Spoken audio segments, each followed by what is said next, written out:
वो साहब आपको काम वाली की जरूरत थी ना। अंकिता 2 साल बाद डाइवोर्स के बाद इस हालत में सफाई वाली की नौकरी करने आई है। साहब अगर आपको जरूरत है तो बता दो ना, वो सामने वाली आंटी है ना, उन्होंने बताया था कि आप नए शिफ्ट हुए हो तो आपको काम वाली की जरूरत थी।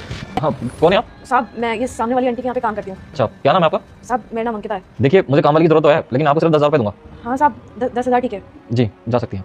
जी साहब नमस्ते, कल से आ जाएंगे हम। सुनिए, ये आपके चेहरे पर चोट के निशान क्या हुआ आपके साथ? वो क्या है ना साहब, वो मैं सीढ़ियों से गिर गई थी, यहीं पे काम करते गिरी थी। देखिए मैं कोई छोटा बच्चा नहीं हूँ जो आप मेरे को बेवकूफ बना देंगी। अरे किसी को भी बताओगे ना कि आपको चोट सीढ़ियों से लगी है तो कभी नहीं मानेगा। मुझे तो लगता है जरूर आपके साथ कोई ना कोई अनहोनी हुई है, तो आप मुझे बताने से कतरा रही हैं। देखिए आप मुझे अपना समझ के अपनी प्रॉब्लम शेयर कर सकती हैं। साहब आप क्या बातें कर रहे हैं, वो बस मेरे को लग गई थी और कोई बात नहीं है। देखिए मेरा कोई हक तो नहीं है आपसे ये सारी बातें पूछने का, लेकिन हाँ इंसानियत के नाते मैं आपसे पूछ रहा हूँ, क्या पता अगर आप मुझे बताएं तो आपका मन हल्का हो जाए। दरअसल साहब ये मुझे मेरे कर्मों का फल मिल रहा है। वैसे आपको बताऊं तो मैं शादीशुदा थी और शादीशुदा होने के बाद भी मैंने किसी दूसरे लड़के से प्यार कर लिया।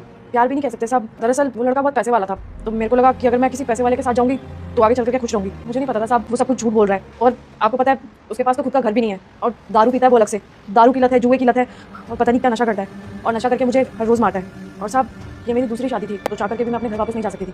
क्या मुँह लेकर के जाती? और जो मेरे पहले पति थे उनको तो मैंने ही छोड़ दिया था, तो उनके पास जाने का भी कोई सवाल पैदा नहीं होता था। तो बस अब मेरे को मेरे कर्मों की सजा मिल रही है। अगर आपके पहले पति इतने अच्छे हैं तो आप उनसे जाकर बात क्यों नहीं करती? क्या पता वो आपको अपना ले और आपकी जिंदगी सवर जाए, वरना तो आप तो जीवन भर ऐसे भटकती रहेंगी और ये चोट के निशान और गहरे होते जाएंगे। वो तो मेरे से बहुत प्यार करते थे और बहुत केयर भी करते थे, लेकिन मैंने उनके साथ बहुत गलत किया।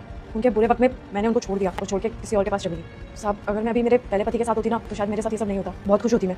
लेकिन वो कहते हैं ना साहब, जैसी करनी वैसी भरनी। मैंने उनके साथ गलत किया तो अब भगवान मेरे साथ गलत कर रहा है। खैर मैंने जो किया है उसकी सजा तो मेरे को मिलेगी ना। देखिए आपका पछताना बिल्कुल जायज़ है, लेकिन आपके पति अगर आपको कभी मिलेंगे तो आप उनसे माफ़ी मांगेंगी? आप उनको कहेंगी कि आपने जो भी किया वो बिल्कुल गलत था? साहब मैं क्या मुंह लेकर के जाऊंगी उनके सामने? मैंने उनके बुरे वक्त में उनके साथ कितना बुरा किया, तो मेरे साथ जो भी हो रहा है वो ठीक ही हो रहा है। मैंने उन्हें उनके बुरे वक्त में छोड़ दिया और पैसों के लिए किसी और के पास चलेगी, उससे शादी तक कर ली। उसके बाद आपको ये लगता है कि मेरे पहले पति मुझे माफ़ करेंगे? क्योंकि मुझे तो नहीं लगता साहब कि वो मेरे को माफ़ करेंगे। वो क्या, कोई भी मेरे को माफ़ नहीं करेगा, क्योंकि जो गलती मैंने किया ना साहब वो माफ़ी लायक नहीं है। और कहीं ना कहीं तो मुझे ऐसा भी लगता है कि अब उन्होंने शादी भी कर ली होगी, उन्होंने अपनी नई जिंदगी शुरू कर ली होगी, और मैं पहले उनकी जिंदगी के साथ बहुत खिलवाड़ कर चुकी हूँ। अब नहीं, मैं क्या मुँह लेकर के उनके पास वापस जाऊँगी? खामा वो मुझे देख करके और परेशान होंगे, इसीलिए मैं जहाँ हूँ वहीं ठीक हूँ। देखो माफ़ी मांगने की कोई जरूरत नहीं, तुम जो भी कहना चाहती थी मैंने सब कुछ सुन लिया।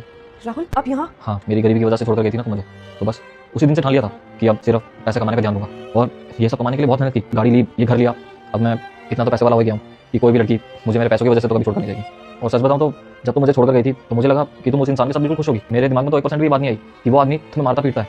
खैर छोड़ो अंकिता, पुरानी बातें भूलना ही चाहिए, और मैं तुम्हें अपनाने के लिए तैयार हूँ अंकिता। नहीं राहुल, मैंने तुम्हारे साथ बहुत गलत किया है, अब मैं नहीं आ सकती तुम्हारे साथ। देखो अंकिता प्लीज़ इस बार जिद मत करो, एक बार मेरी बात मान लो, मैं तुम्हें हमेशा खुश रखूँगा। अरे मैंने दूसरी शादी भी नहीं की क्योंकि मैं सिर्फ तुमसे ही प्यार करता हूँ, और ये हाथ मैंने इसलिए पकड़ा है क्योंकि अब मैं तुम्हें दोबारा कहीं जाने नहीं दूंगा। हाँ राहुल, मैं तुमसे दोबारा शादी करूंगी और इस बार प्रॉमिस करती हूँ तुम्हें कभी छोड़ के नहीं जाऊंगी। प्लीज मुझे माफ कर दो। तुम्हें माफ़ी मांगने की कोई जरूरत नहीं अंकिता, आई लव यू।